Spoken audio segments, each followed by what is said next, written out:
নমস্কার বন্ধুরা, দুজের হেসেলে আপনাদের জানাই স্বাগত। আশা করি আপনারা সকলে ভালো আছেন, সুস্থ আছেন। আজ আমি আপনাদের সাথে শেয়ার করব সম্পূর্ণ গ্রাম্য পদ্ধতিতে চিতই পিঠে বা সরা পিঠে। যদিও পিঠেটা আমি আর আমার মা দুজনে মিলেই বানিয়েছিলাম। এখানে আমি আগের দিন রাতেই আতপ চালগুলো ভিজিয়ে রেখেছিলাম, সাথে দিয়েছিলাম 1 চামচ লবণ। এবার পরের দিন ভালোভাবে চালগুলোকে ধুয়ে জল ঝরিয়ে নিয়েছি, আর একটা বড় গামলায় একটা সিফনের ওড়না আমি বেঁধে নিয়েছি। এবার এক এক করে চালগুলোকে আমি মিক্সিতে দিয়ে গুঁড়ো করে নেব। গুঁড়ো হয়ে গেলে এই ওড়নার মধ্যে ঢেলে আমি চালের গুঁড়োগুলোকে চেলে নেব। ভালোভাবে চাল গুঁড়ো করা হয়ে গেলে এবার উষ্ণ গরম জল নিয়ে তার মধ্যে এই চালের গুঁড়ো ভালোভাবে মেখে নেব। চালের গুঁড়োটা একদম উষ্ণ গরম জলে মাখলেই ভালো। তার সাথে মিশিয়ে দেব স্বাদ মতো নুন। এবার দেখুন পিঠের যে মিশ্রণটি সেটি কিন্তু খুব পাতলা, গাঢ় কিন্তু একদমই করলে হবে না। এবার এই চিতই পিঠেগুলো দুধের মধ্যে ছাড়া হবে, সেই জন্য আগে থেকে এখানে একটি বড় পাত্র নিয়ে তার মধ্যে পরিমাণ মতো দুধ নিয়েছি। এবার পিঠেগুলোকে আমরা কাঠের উনুনে করব। তার জন্য উনুনটিকে প্রথমে ভালো করে জ্বালিয়ে নেব। জ্বালানো হয়ে গেলে তার উপরে মাটির ছাঁচটা বসিয়ে দেব। মাটির ছাঁচটা গরম হতে থাকুক, ততক্ষণে একটা পাত্রে লবণ আর জল নিয়ে নেব।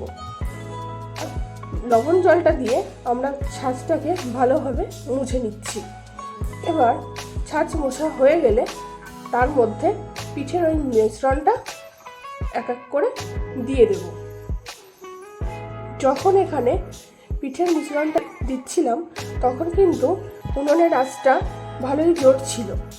এবার মিশ্রণটা দেওয়া হয়ে গেলে ঢাকনা দিয়ে ঢেকে দেব।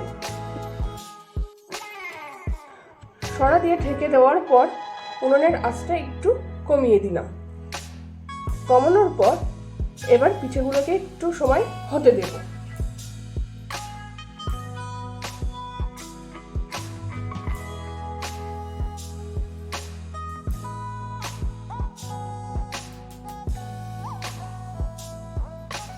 কিছুক্ষণ বাদে ছাঁচের ঢাকনা তুলে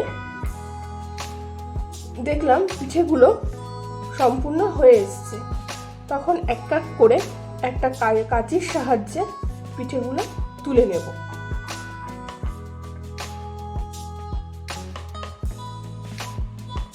সুন্দরভাবে পিঠেগুলো তোলা হয়ে গেলে এই পিঠেগুলো এবার দুধে ছাড়ার জন্য পুরোপুরি প্রস্তুত। দেখুন পিঠেগুলো খুব সুন্দরভাবে ফুলেও উঠেছে আর ভেতরটা সুসিদ্ধ হয়ে গেছে। এবার এগুলোকে দুধে ছাড়া হবে, তার জন্যে দুধের মিশ্রণটি তৈরি করে নেব। দুধের মধ্যে চিনি আর গুড় দিয়ে জ্বালিয়ে নেব। চিনি আর গুড় দিয়ে ভালোভাবে দুধটা জ্বালানো হয়ে গেলে এর মধ্যে এক এক করে পিঠেগুলোকে এবার ছাড়তে থাকবো। দেখুন দুধ ভালোভাবে জাল দেওয়া হয়ে গেছে। এবার ওই গরম গরম পিঠেগুলো আমরা দুধের মধ্যে ছেড়ে দিলাম। তৈরি হয়ে গেল দুধে ভেজানো চিতই পিঠে। আপনাদের যদি এই রেসিপিটি ভালো লাগে তাহলে অবশ্যই শেয়ার করবেন এবং কমেন্টে জানাবেন আপনাদের এই রেসিপিটি কেমন লাগলো।